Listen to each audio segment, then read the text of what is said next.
भारत समेत दुनिया भर के लोगों का हिंदू पुराणों से गहरा रिश्ता है। हिंदू पुराणों में विष्णु के विभिन्न अवतारों के साथ साथ 33 करोड़ देवी देवताओं का विस्तृत वर्णन है। इन सभी देवी देवताओं से जुड़ी कई ऐसी रहस्यमयी कहानियां हैं जिनके बारे में बहुत कम लोग ही जानते हैं। कुछ ऐसी ही रहस्यमयी कहानी है भगवान कृष्ण और उनके पुत्र से जुड़ी, जिसके बारे में कहा जाता है कि भगवान कृष्ण ने गुस्से में अपने ही पुत्र को कोढ़ी होने का श्राप दिया था।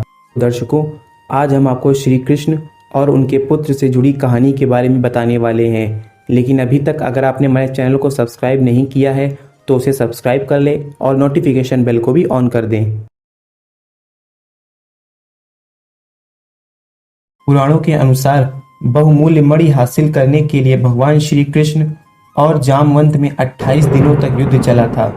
युद्ध के दौरान जब जामवंत ने कृष्ण के असली रूप को पहचान लिया तो उन्होंने मणि समेत अपनी पुत्री जामवंती का हाथ भी उन्हें सौंप दिया।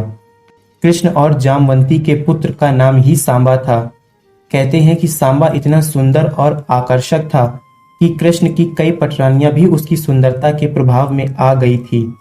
कहते हैं कि सांबा के रूप से प्रभावित होकर एक दिन श्री कृष्ण की एक रानी ने सांबा की पत्नी का रूप धारण कर उसे आलिंगन में भर लिया, लेकिन उन दोनों को ऐसा करते हुए श्री कृष्ण ने देख लिया। इसी बात से गुस्सा होकर श्री कृष्ण ने सांबा को कोढ़ी हो जाने का श्राप दे दिया। पुराणों के अनुसार महर्षि कटक ने सांबा को कोढ़ से मुक्ति का उपाय बताते हुए सूर्य देव की उपासना करने को कहा।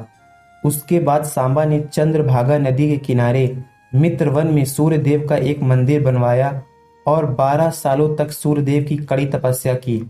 कहते हैं कि सूर्य देव ने सांबा की तपस्या से प्रसन्न होकर उसे कोढ़ से मुक्ति पाने के लिए चंद्रभागा नदी में स्नान करने को कहा।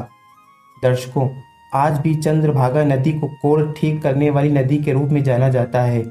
मान्यता है कि इस नदी में स्नान करने वाले व्यक्ति का कोढ़ जल्दी ठीक हो जाता है।